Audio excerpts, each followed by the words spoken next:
Colofón, un podcast de Fundación La Fuente. Un espacio para hablar de libros y lecturas. Conoceremos historias y métodos de escritores, ilustradores y editores.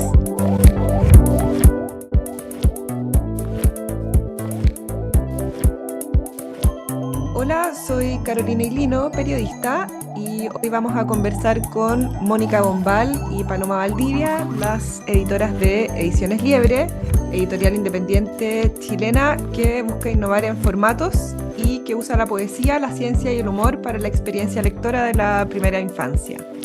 ¿Cómo están, Mónica, Paloma? Muy bien, gracias. Muchas gracias por la invitación. Bienvenidas. Lo primero que le quería preguntar es ¿cómo se conocieron ustedes?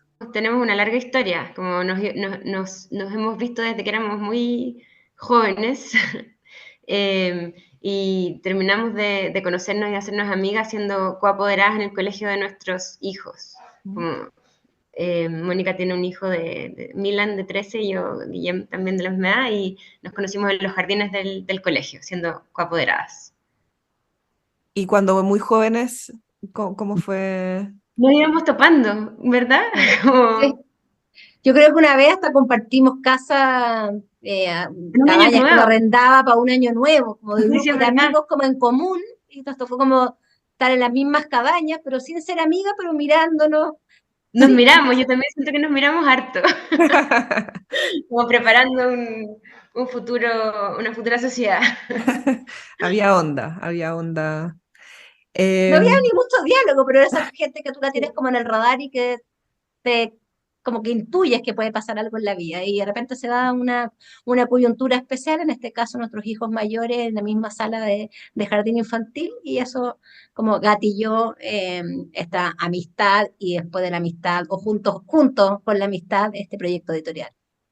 Además nuestros diálogos siempre apenas como nos juntamos en torno a libros de niños, o sea, como era nos encontramos en ese jardín y inmediatamente empezamos a mirar los libros que habían, los dibujos, empezamos a tener ideas instantáneamente, fue como muy natural y espontánea nuestra amistad en torno al libro. Y hablando de ustedes, cuando ustedes eran niñas, no sé, ¿cuáles son sus primeros recuerdos como pequeñas lectoras? Bueno, yo tengo una madre que es educadora de párvulos y que siempre fue, más que de leer muchos cuentos, siempre era de contar muchos cuentos. Una mujer como muy entretenida de poder eh, hacer propios voces de cuentos que ella había escuchado y contarnos a mi hermano y a mí. O sea, como que siento que tengo una tradición como de narraciones orales, de cuentos de que ella nos contaba, y de vincular como su formación de educación parvularia con el juego y el folclore. Entonces, mucha adivinanza, trabalengua, como que mi relación con las palabras y como con la literatura tiene que ver como con esa musicalidad de las palabras y el juego con mi madre. Y luego en el colegio creo que tuve ciertos como hitos de profesores que me marcaron eh, y me acompañaron ofreciéndome lecturas que podían ser desafiantes, pero con mucha como compañía. Yo tengo un recuerdo del mío Cid como con fascinación en sexto básico, porque una profesora nos lo leía en voz alta, como eso, ¿no? Como que tengo esta relación como con una profesora, Alma Roa, del colegio, que nos acompañó lecturas difíciles haciéndolas cercanas. Entonces, como mi relación con la literatura más clásica, que me abrieron los ojos y me mostraron cosas muy interesantes, tenía que ver con que tuve ese acompañamiento de esta muy buena profesora que armó un grupo a las que nos gustaba literatura y después nos llevaba a las casas de Pablo Neruda, y como que se armaba una suerte como de comadrería, de tratar de entender estos libros difíciles, pero como con su traducción, con esta profe que nos acompañaba, nos iba como traduciendo los libros. Y tengo el peso también de tener este apellido Bombal, de ser sobrina nieta de la María Luisa. Entonces esta como idea de que había una familia como que tenía una vena literaria, y en realidad a mis primas y a mis tíos nunca les interesaba mucho la vena literaria, pero yo sentía como esa carga. Entonces también como acercarme a la María Luisa, sentir que en el fondo tenía por ahí que investigar sobre la literatura chilena, y como que por ahí fueron despertando como mis intereses, y después, bueno, ya la enseñanza media, después la universidad, solo como que fue encauzando esas ganas, que estudié historia, estudié literatura, y mi primer trabajo consistió en armar biblioteca, y como de ahí empezó mi vínculo con los libros y que no, nunca más paró. Eso. ¿Y qué cosas te gusta leer ahora? ¿Cómo fue evolucionando Eh, tu gusto? Yo soy como lectora de novela constante. Como siempre me gusta tener una novela como de telón de fondo, y cuando termina me gusta tener una nueva para partir. Me cuesta ese duelo, entonces trato de llenarlo muy pronto. Tengo un grupo de lectura hace muchos años.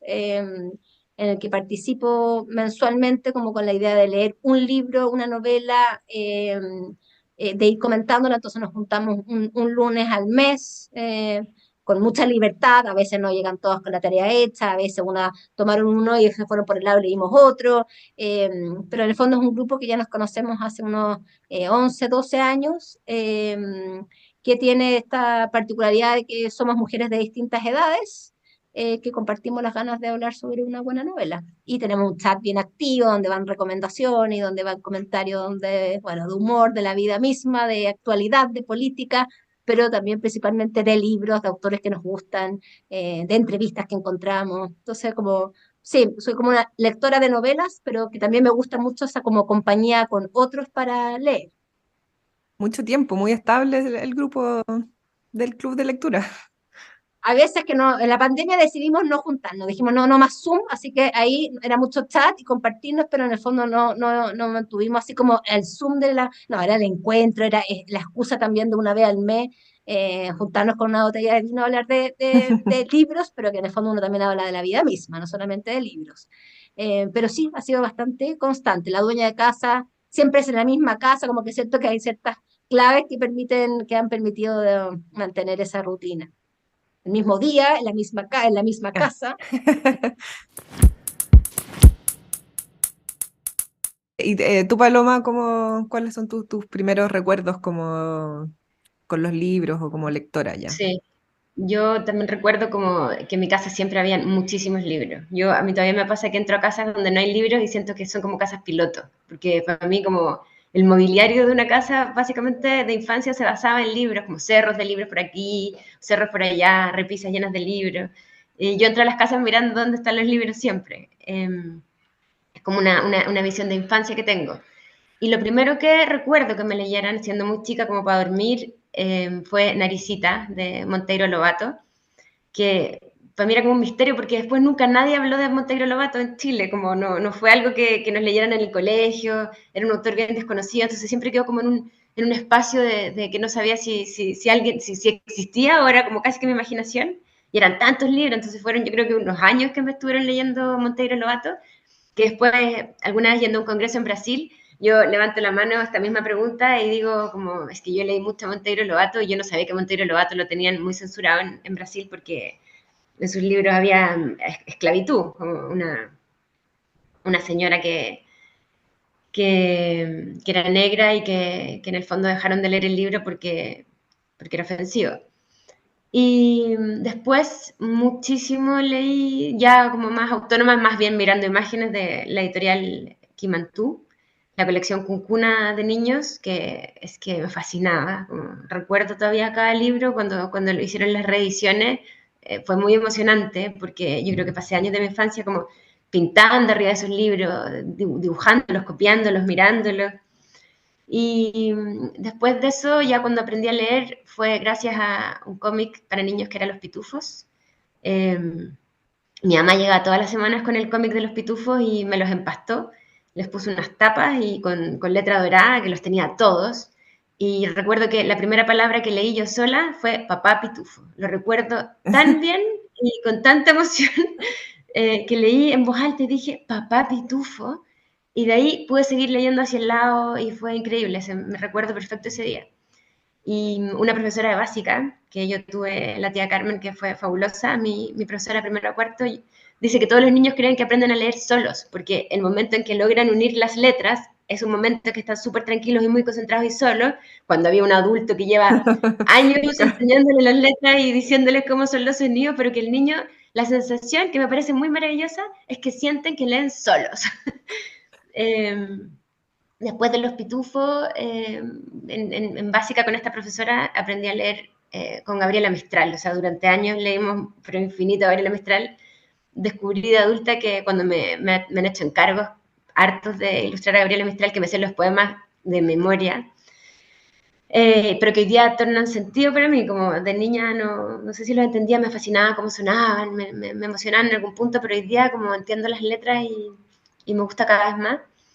Y como lectora ya más adulta, pero siendo muy niña, a los 11, igual que Mónica, quizás es una edad como significativa a los 11, que uno empieza a leer cosas de grande. Saqué la repisa más alta de Amor y de Sombra, de la Isabel Allende, que fue como un salto olímpico de leer libros de niños a leer libros de más adultos. Me acuerdo que invitaba amigas a la casa como a leerle pedazos así más románticos o más prohibidos del libro. De ahí me leí toda Isabel Allende y empecé ya como con la lectura más sola. No tuve la suerte de tener una bibliotecaria, una profesora muy compañera en el colegio que nos recomendara, pero mi mamá sí era muy lectora y nos recomendaba libros. Y de adulta, creo que lo que más me gusta leer ahora, como que me gusta mucho leer biografías de personas, me fascina, crónica y algunos ensayos que son más fáciles de leer, pero sobre todo me encantan los libros testimoniales, no sé, por la Alex Saimovich, como testimonios de personas, me encanta como infancias relatadas hoy, y mucho de cine también, como tengo ese interés de leer por aprender siempre algo nuevo. De novelas no soy tan buena lectora. Son un buen complemento, entonces, las dos, ustedes. Nos contamos libros, la Mónica me pasa mucho material.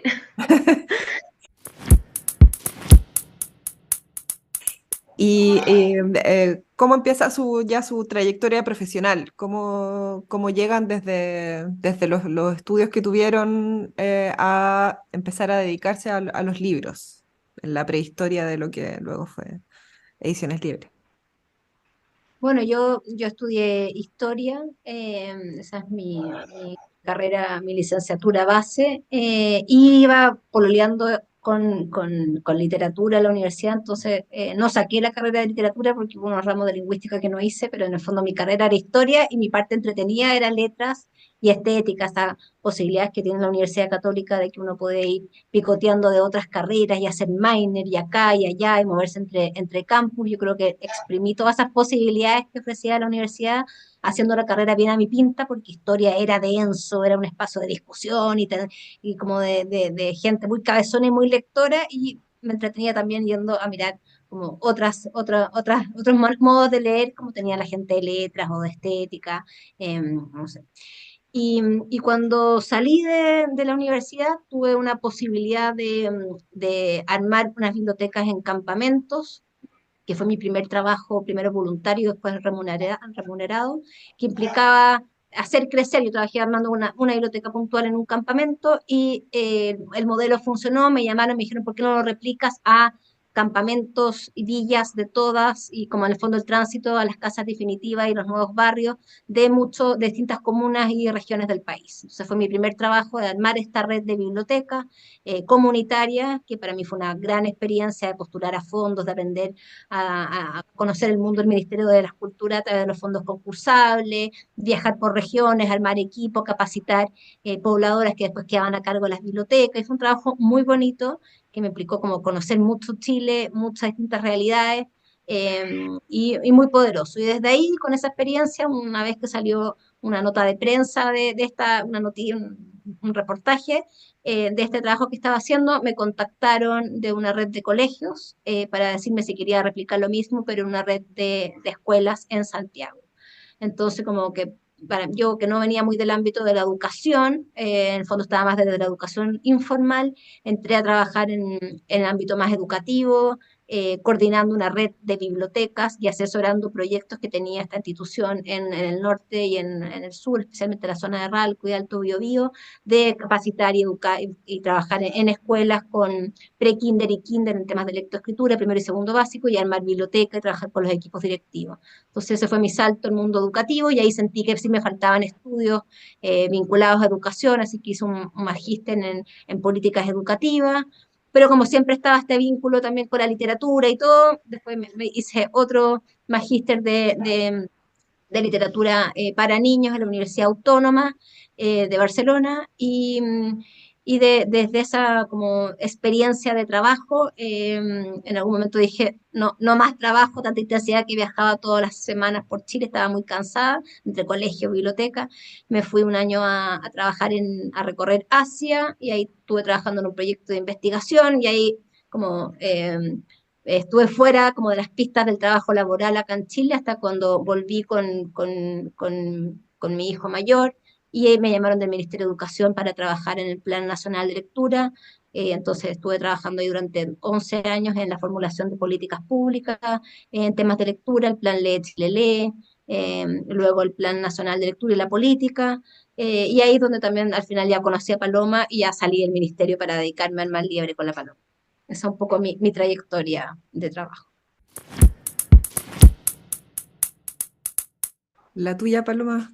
Yo estudié diseño en la Católica y también tomé un poco, un par de años arte como carrera paralela porque nunca calzaba muy bien, como que de diseño me decían tú eres más ilustradora, en arte me decían tú eres más ilustradora en te diseño, y tuve como un poco saltando en una época en que deseaba profundamente ser ilustradora, pero no existía el término ilustrador, no existía como estudio, como... y tuve la suerte de encontrar un ramo que se dictaba en arte con Valentina Cruz, que es una tremenda ilustradora, artista plástica, que hacía un seminario de ilustración y ahí como que le puse nombre a lo que yo quería hacer y ella nos empezó a mostrar como cuán importante era la ilustración en países desarrollados culturalmente. O sea, como la primera clase llegó con un set de fotos de la Feria de Boloña y fue como, wow, o sea, como entendí todo en ese momento y dije, voy a trabajar todos los días para llegar a esa feria. Y fue genial conocerla a ella porque de inmediato me mostró como lo más importante que había y mi foco al tiro fue como tengo que entender esta feria.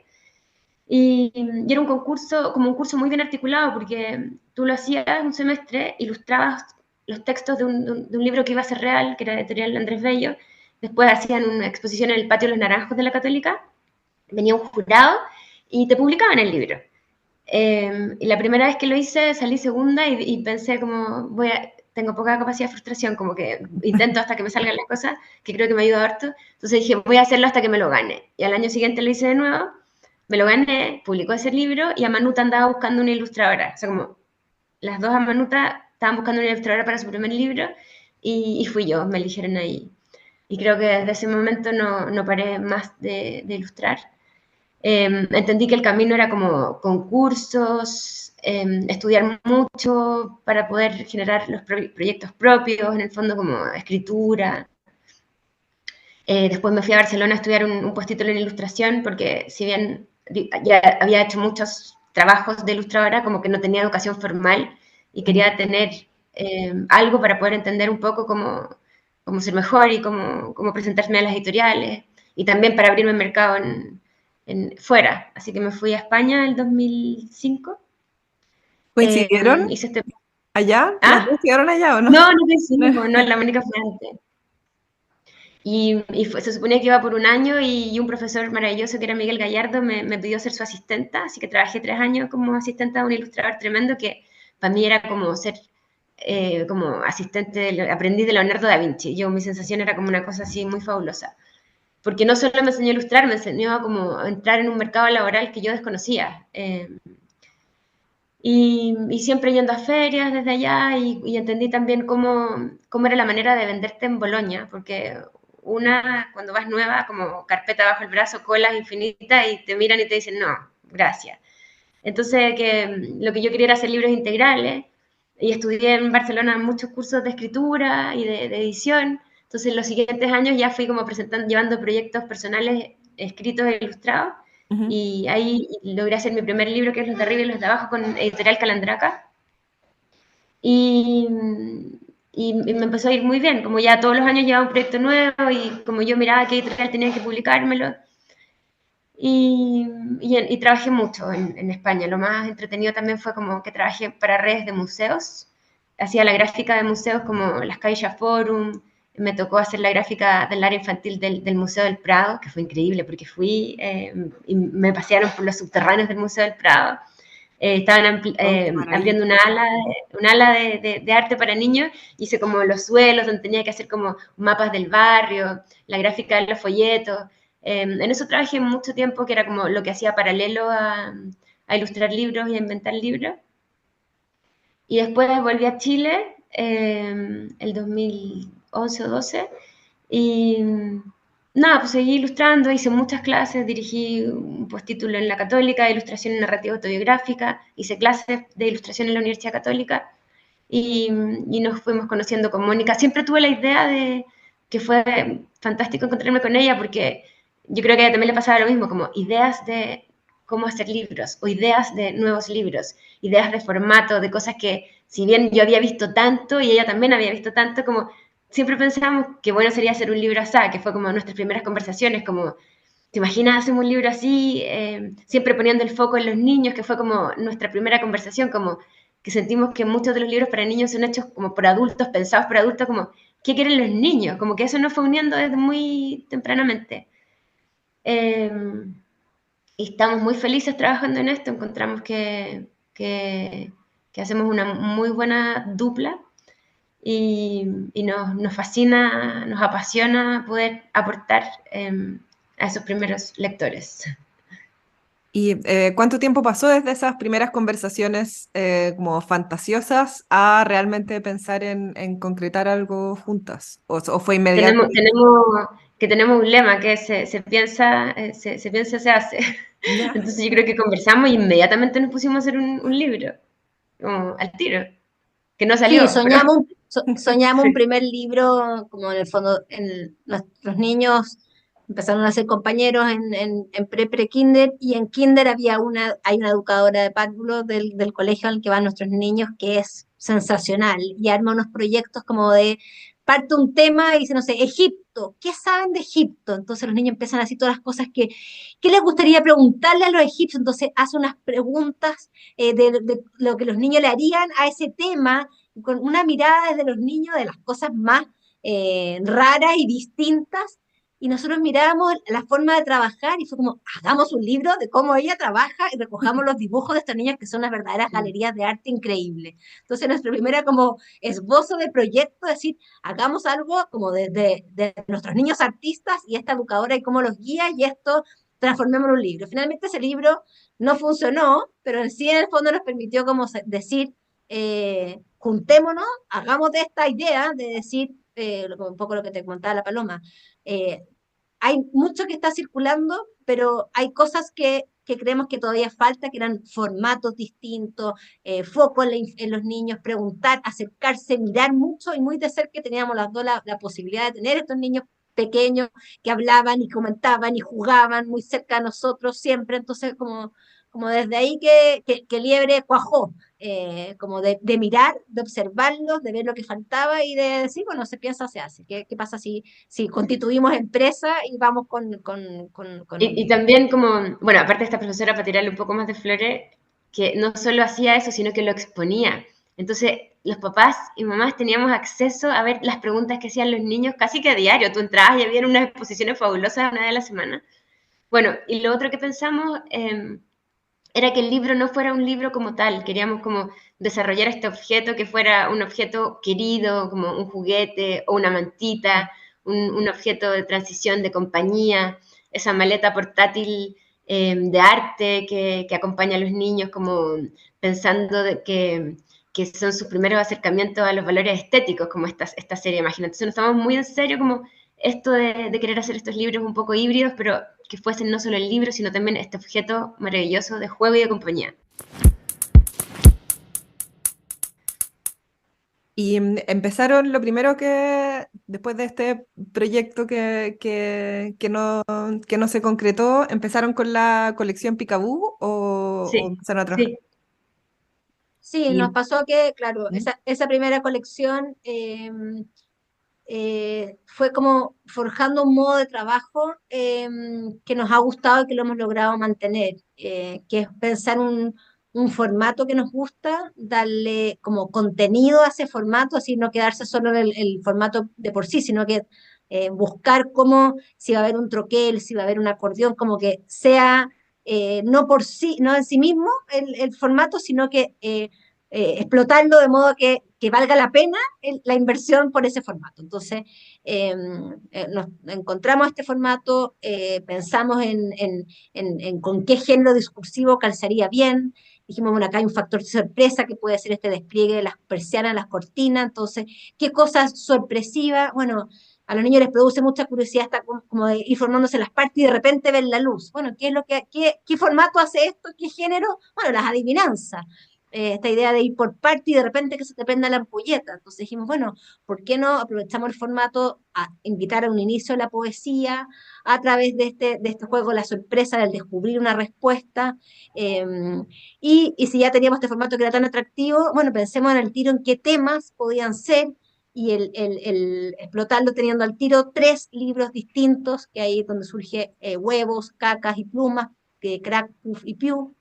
Eh, y esta lógica de trabajar entonces en series, o sea, de tener un formato, tener una serie y jugar también con esta hibridez de los géneros discursivos. O sea, si vamos a hablar de cacas y si vamos a entrar desde la poesía, bueno, pero también la caca tiene un área científica potente, entonces, ¿por qué no hacemos una hibridez y que el libro también pueda tener información sobre los procesos digestivos, los procesos reproductivos, humor? Porque sin duda que la caca tiene un tema, un factor de humor, o de misterio que tiene que ver el huevo, o sea, quién hay, por qué puede tener un pájaro, puede tener un mamífero, un huevo, los insectos. Entonces, como entrar desde distintos lugares a mirar un tema de interés. Y desde ahí es donde surge entonces esta colección de trabajo entre tres, con 3 ilustradores distintos, también la posibilidad de dialogar, de hablar de sus procesos creativos, de compartirse los procesos, y creemos que es como un sello que hemos tenido en Liebre que nos gusta mucho, esta idea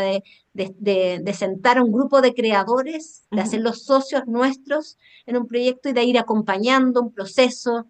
Y hasta el momento no hemos querido como abrir la puerta a que ya llegue gente con un trabajo ya listo, decir, publícanos.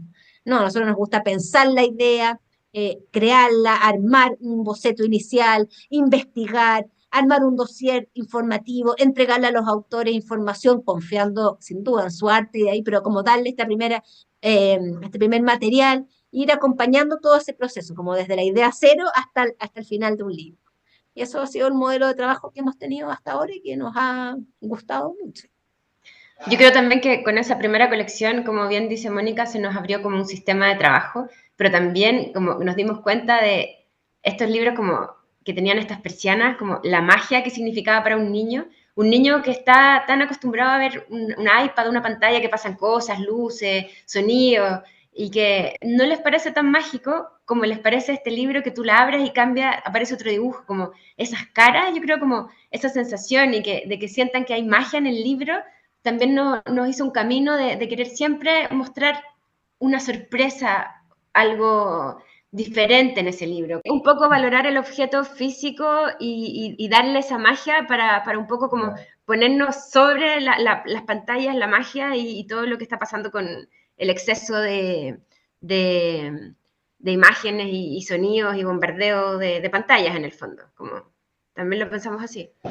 Y ustedes dentro de este proceso de trabajo le muestran avances a niños, niñas, para hacerlos parte del proceso creativo o ya es el resultado final donde prueban cómo funciona lo que ustedes han... Mira, nos ha pasado de distintas como modalidades. La primera colección, cuando estaban los textos iniciales, los íbamos probando con niños para saber cuán difícil y para poder poco graduar las adivinanzas. Teníamos un foco que era como un destinatario que eran niños de de 4 o 5 años, entonces teníamos que saber si iban a lograr identificar a los animales que estaban detrás de cada una de las adivinanzas. Nosotros, como en ese libro hay animales muy reconocibles y muy cercanos a los niños, pero siempre hay uno o dos que son más difíciles, son más lejanos, porque también creemos que los libros tienen como que abrirte a cosas más desafiantes y más difíciles, o sea, no ser frustrante, pero también abrirte un poco el mundo. Entonces, ahí sí fuimos como sondeando si se entendían, haciéndose ese trabajo, más que con el arte, con los textos.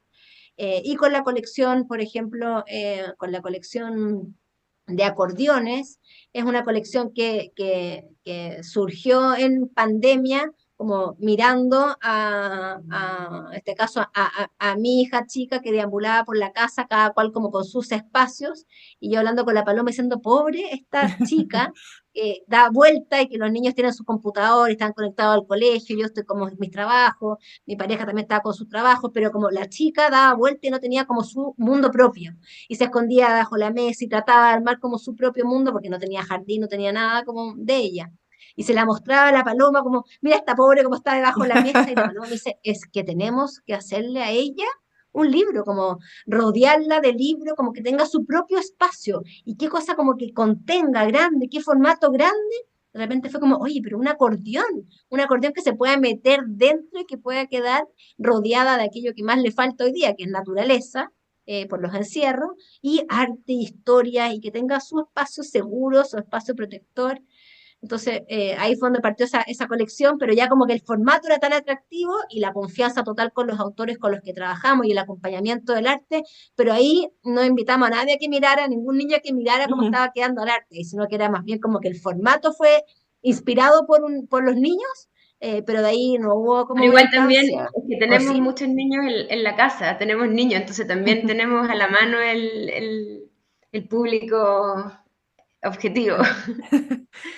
¿Y cómo experimentan con la materialidad del formato? Porque entiendo que acá en Chile no hay imprentas que hagan lo que ustedes hacen, entonces ¿cómo desde, no sé, pensando en el acordeón, por ejemplo, ustedes lo piensan y cómo prueban? ¿Cómo, no sé si hacen maquetas acá o piensan el concepto y se manda a hacer? Sí. ¿Cómo es ese? Bueno, esa colección fue como que hubo que pensarla harto.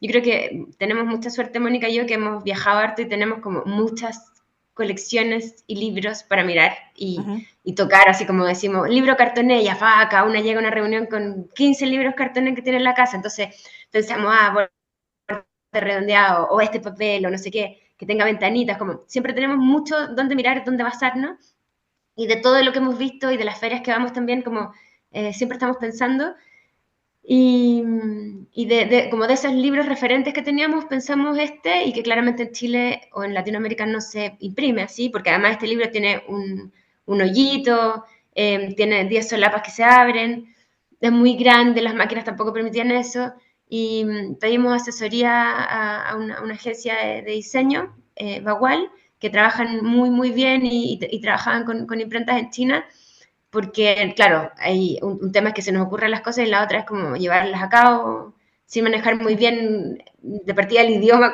como comunicarnos con los chinos. Pero fue una muy buena experiencia esa colección porque como que rápidamente ellos entendieron perfecto lo que queríamos y los libros son de una calidad como superior a lo que yo esperé, como llegaron unos libros hermosos, con unos colores preciosos, de una firmeza, son muy resistentes. Bueno, obvio que los niños sacan la pestañita, pero eso eh, pasa con cualquier libro, como en el fondo son anécdotas. eh, Así que sí, pues, siempre estamos buscando ese formato, tenemos ya como las conexiones, los contactos y los referentes para poder hacer libros de esa materialidad y calidad.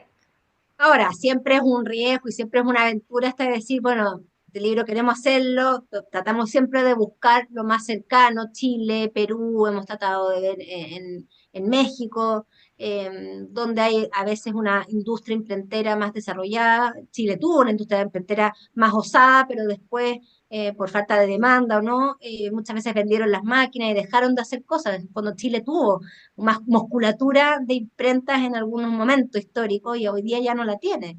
Bueno, ahí tiene que ver también toda la crisis del papel y todo el paso a la digitalización, pero en el fondo ha sido una industria que quedó más golpeada y nuestra intención siempre ha sido como por huellas de carbono y por todo, tratar de hacerlo más cercano y no tener que irnos a China, pero por el tipo de libro que hemos querido hacer, hemos tenido que aventurarnos y a veces los plazos, los errores de comunicación, de interpretación, las variables de cambios en los presupuestos, en los dólares, el depender de que si, no sé, el canal de Suez queda parado y que tenemos crisis de containers, se nos van a subir los precios, o sea, todas esas variables las tenemos Ya que manejar en nos una gran pasaron. aventura. Cada vez que nos metemos en tu proyecto es como, uff, ¿a qué aventura y cuándo llegarán los No, y libros finalmente? siempre nos prometemos, el siguiente libro es sencillo, igualmente hermoso, pero sencillo, lo hacemos en Chile, pero siempre pasa algo entre medio que terminamos siendo un libro muy difícil.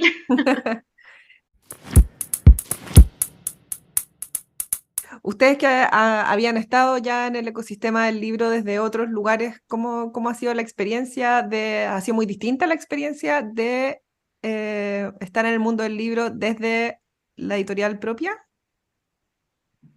Es, Yo te puedo dar un ejemplo como fácil, como lo que se me viene primero a la cabeza, como en Bolonia, ponte tú, cuando tú vas como ilustradora, que bueno, Chile tiene un stand increíble, uno se siente muy apoyado y hay mucho soporte para ir como ilustradora, pero la relación que uno tiene con los editores de otros países cuando estás queriendo mostrar tu trabajo es muy distinta a llegar como ilustradora o como editora. Como tú llegas como ilustradora y te miran, como que no, a veces te cancelan las reuniones, no eres muy importante, digamos, pero cuando llegas como editora, te están esperando con un café y para mí es como fantástico haber descubierto este otro lado. eh, porque también no solo es que quieren ver tu trabajo, por supuesto, te quieren vender también. Entonces ese es el juego como un poco de poder que ha sido muy interesante, porque si bien compramos muy poco, es muy atractivo ver qué están haciendo los otros también en ese momento, como qué proyectos tan editoriales que nosotros admiramos profundamente. sí, a mí claro, yo como que siento que estoy como y sigo coexistiendo como en distintos lugares de este ecosistema, porque hoy día no estoy en el Ministerio de Educación, no estoy como en la formulación de políticas públicas, pero sí en la formación de mediadores, yo hago clases en la Universidad Católica, hago el curso de literatura para niños de la Facultad de Educación, hago en varios magísteres y en diplomados sobre edición, sobre literatura, sobre formación de mediadores, entonces como estoy en el ámbito como de la formación de mediadores, eh, en donde, claro, uno tiene un rol de mostrar distintos libros y todo, pero ahora que estoy también con mi editorial, también a uno le dan ganas de contar como sus procesos de editora, entonces a veces como que coexisten, a veces se topan, pero en general es muy bonito que el mundo editorial hay súper buenos editores y es muy entretenido el poder compartir experiencias. Entonces, esta idea de como de poder mostrarle a otros qué es lo que hay en el mundo editorial implica que uno sale de su propio proyecto y conversa y hace amistades.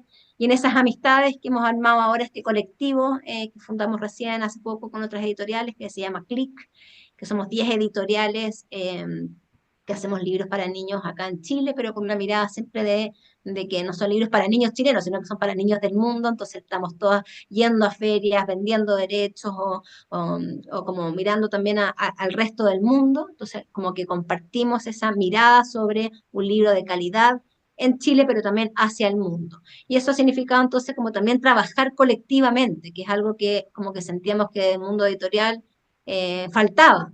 Están los grandes como gremios, están los editores de Chile, La Furia, pero son tantos que a veces como que se pierde la particularidad de decir, bueno, pero dentro de los editores están los que hacen libros para niños, pero también están los que hacen libros para niños y lo están vendiendo derechos para afuera.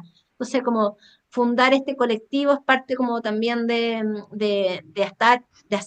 juntar energías, de pensar en conjunto, de soñar, de mirar qué del ecosistema está más botado y que creemos que está más abandonado, el tema de la mediación, el tema de trabajar con los colegios, con las bibliotecarias, de acompañar, de mostrar un libro, cómo un libro tiene miles de posibilidades y ofrecer esas posibilidades, imaginar en conjunto cómo uno cree que el libro que hace, después puede tener su encuentro con los lectores en una biblioteca, en una sala de pre-kinder, en una sala de segundo básico, en un recreo. Entonces, como ese espacio que sentíamos que estaba medio como abandonado dentro del ecosistema, esta fuerza común de juntarnos con las CLIC le está dando como más cabida y más como colaboración energética para poder levantar proyectos interesantes. ¿Cómo se concretó esto, Click Editoras? ¿Lo venían hablando hace tiempo? ¿Era una idea que rondaba? ¿O fue también como ustedes dicen, como se pensó y se hizo?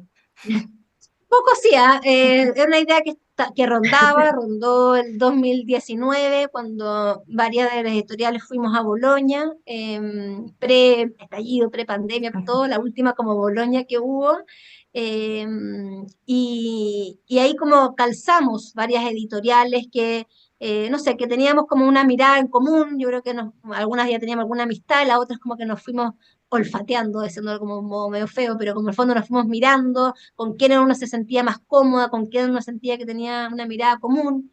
Y no fue en realidad hasta este año que fue una vuelta a Bolonia presencial, porque hubo un año que fue un formato medio híbrido, otro año que no se hizo, y este año que volvió a ser presencial, que ya nos volvimos a mirar y fue como, bueno, en realidad, sí, pues hay una mirada común aquí, está esa sensación también como de que hay un momento de la crisis que vemos en el ámbito cultural acá en Chile, que la vemos, se está resintiendo, bueno, basta ver la cantidad de movimientos que han habido en el ministerio en el último tiempo, pero hay una crisis con la nueva política, hay una bajada importante en los presupuestos, hay una poca prioridad que estamos viendo compartida en el ámbito del libro principalmente, que fue como, ya, ¿sabes qué? Aquí hagamos algo. Y entonces eso como terminó de cuajar post Boloña y en el fondo bajo el contexto del mes del libro, donde entonces hicimos esta como invitación a estas editoriales y todas dijeron como sí, por favor, como estábamos esperando que alguien, ese era como ese primer empuje. Y desde ahí que estamos desde abril juntándonos como mensualmente, levantando algunos hitos, como así una campaña que tratamos de levantar como en post del libro impreso hacia las infancias, y algunos trabajos, algunas presencias en ferias en común, y ahí estamos como levantando unos proyectitos que vienen ahí en carpeta. ¿Y con Ediciones Liebres tienen algún proyecto futuro o algo que se venga que puedan contar? Tenemos un Paloma, dale montón tú. tenemos un montón de proyectos en este momento. Estamos con varios títulos en China, imprimiendo al mismo tiempo, pero lo que te contábamos que la lentitud, la dificultad de imprimir a China ha sido más lento de lo que pensábamos. Algunos títulos son de compra de derechos de las reuniones que hemos tenido en Bolonia, libros preciosos que hemos encontrado. Y una nueva colección propia que partimos con un título que se llama Ranita de Madera, como colección indestructible, que yo creo que es como nuestro proyecto que hemos soñado durante muchísimo tiempo, pensando como en la ecoangustia, ecoansiedad, que hoy día pareciera que le ponemos a los niños la responsabilidad de recuperar un mundo que está roto en el fondo, y en vez de transmitir esa idea, porque si bien es cierto que hay un mundo que está como en peligro un poco, queremos decirles que la vida es más fuerte y que hay ciertos seres que tienen la capacidad de sobrevivir a a situaciones muy adversas y que si bien quizás a veces son diminutos, como, no sé, el osito de agua o esta ranita de madera que tiene capacidades de congelarse y descongelarse si hace mucho frío, queremos comunicarles que si bien nosotros no tenemos esos superpoderes, el hombre tiene la inteligencia para poder copiar de la naturaleza todo lo que sea necesario para sobrevivir. Entonces, como es un poco la esperanza de relajar, de liberar a los niños de esta idea de que ellos tienen que mejorar el mundo. No, nosotros queremos tranquilizarlos y decirles, sí, un momento difícil, pero la naturaleza es más fuerte y la vida es más resistente y nosotros vamos a superar condiciones adversas. El formato es un formato carta, más tradicional, pero que tiene solapas desplegables y tintas especiales. Es un libro que si bien no es un formato tan particular, pero es muy, muy hermoso y y luminoso, y ilustrado precioso por Pablo Lubert. Y escrito por una científica, una bióloga que se llama María Eugenia Riveros. Tiene mucho humor, eso como también una apuesta en ciencia, humor e imágenes preciosas. Y un diálogo Y coral, o sea, está a tres voces, entonces, claro, esta idea de darle también el espacio, la voz del personaje, pero también la voz a los niños que dialogan y que se interactúan con la científica y con el personaje en cuestión, que es esta ranita que quiere decir, oye, yo también estoy aquí, yo opino y tengo mis preocupaciones y mis preguntas al respecto a los temas que estamos investigando.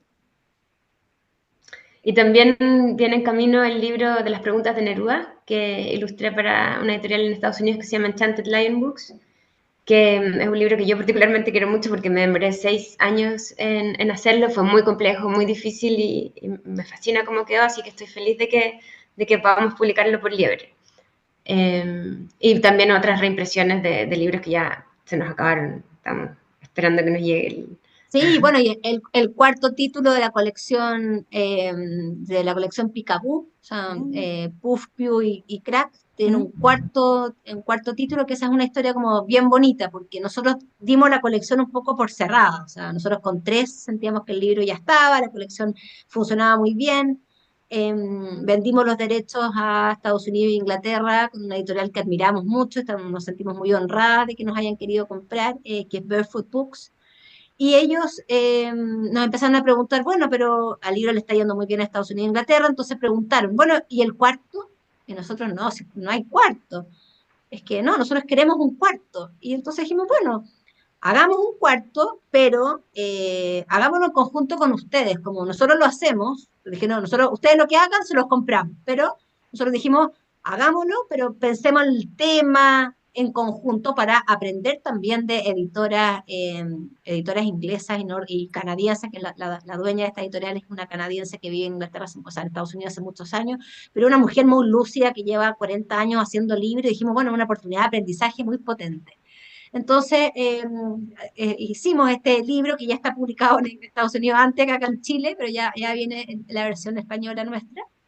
Eh, y la fuimos trabajando, definiendo el tema en conjunto, y es un libro sobre animales camuflados, escrito también por Beatriz Jiménez Dorí, la misma autora de Puff y de Crack, ilustrado por Paloma, pero que significaron muchos Zoom de trabajo en conjunto con el equipo de Barefoot. Entonces, cualquier idea, después ellos la iban a revisar y después traían contraideas y modelos de ejemplo, y después ellos trabajan con un equipo de zoólogos, entonces toda la información científica que nosotros investigamos acá, ellos después la iban a chequear allá, entonces fue un trabajo súper potente, muy entretenido, y de nuevo como tratar de buscar estos modelos de trabajo que impliquen la conversación, el diálogo con otro especialista, con otro editor. Vemos que eso también se traduce siempre en un mejor libro. Entonces esa es como la experiencia o la historia bonita que hay detrás de Ajá, que es el nuevo título de la colección Picaboo. Ojalá llegue pronto entonces a Chile para que lo Sí. podamos ver, tocar.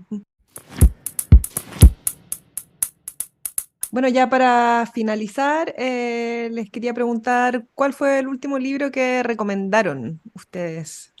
Puede no ser infantil, puede no ser de liebre, puede ser de cualquier cosa. Yo quiero recomendar algo juvenil, más que no sé si tan juvenil, en un rango etario de, no sé, de los 10, 12, 13 años, que siento que es como un momento que uno como que conoce poco de lo que se está publicando. Y a mí, por mi curso en la Universidad Católica, me toca tratar de mantener al día y actualizada a los futuros profesores con lo que se está publicando. Entonces, eso me obliga a estar mirando mucho lo que hay en el mercado chileno, latinoamericano. Y hay una novela que no es tan del último año, pero que la leí, que me dejó así como, y que dije, esto quiero que otro lo lea, como cuando me preguntan qué recomendar, que se llama No comas renacuajos, que es una novela colombiana. Déjame acordarme del nombre del Francisco Montaña, y que es una novela que, claro, te expone a un grupo de niños abandonados por el padre, que tienen que sobrevivir entre ellos, que hay un escenario como un mundo adulto que no los está protegiendo y que tienen que sobrevivir con este juego de comer renacuajos o no. Entonces es muy duro, pero también muy poderosa las relaciones, la mirada que hay entre este grupo de niños.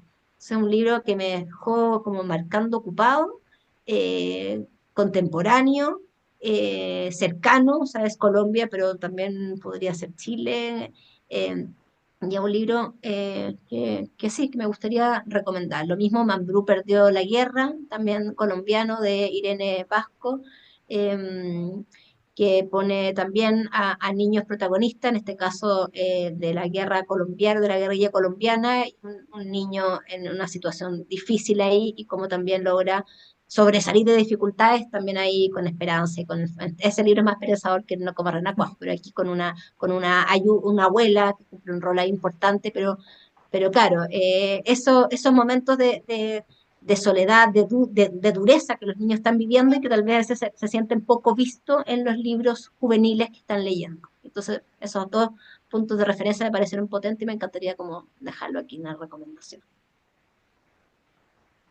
Paloma, yo estoy haciendo un curso para Filba, que le puse el título Patrimonio, y estamos en búsqueda, digo estamos porque en el fondo no tengo respuesta, sino que solamente preguntas en búsqueda del padre en la literatura infantil, y en la búsqueda del padre también me he encontrado con muchos libros de madres, que hay muchos más, como y muy poderosos, y creo que no he llegado a encontrar ninguno del nivel y la belleza y la profundidad de uno de mamás, que se llama Madre Medusa, que es un libro que publica en Chile editorial Ecaresur, que es de Kitty Crowther, que es una autora que admiro pero que muchísimo, y ahora que tengo un niño pequeño, como que me he vuelto fan de ella y de su libro, porque es un relato muy cierto de lo que pasa como en la maternidad, y volviendo a que no logro encontrar uno como que me transmita lo mismo desde la paternidad, y he querido hacerlo, pero no llego, y creo que este libro es como perfecto si uno quiere transmitir ese sentimiento de maternidad y deseo y amor por este primer hijo desde un lugar donde también hay dolor, hay sufrimiento y como toda una cantidad de emociones que están narradas de una manera muy, muy poética y con unas ilustraciones preciosas, como Madre Medusa de Kitty Crowther. Muchas gracias, Mónica y Paloma, por contarnos la historia de Ediciones Liebre y también de sus historias personales con los libros. Y invitamos a quienes nos escuchan que pueden conocer más en edicionesliebre.cl también. Muchas gracias a ti, Carolina, por invitarnos a este espacio de conversación. Muchas gracias. Un abrazo. Esto fue Colofón, un podcast de Fundación La Fuente.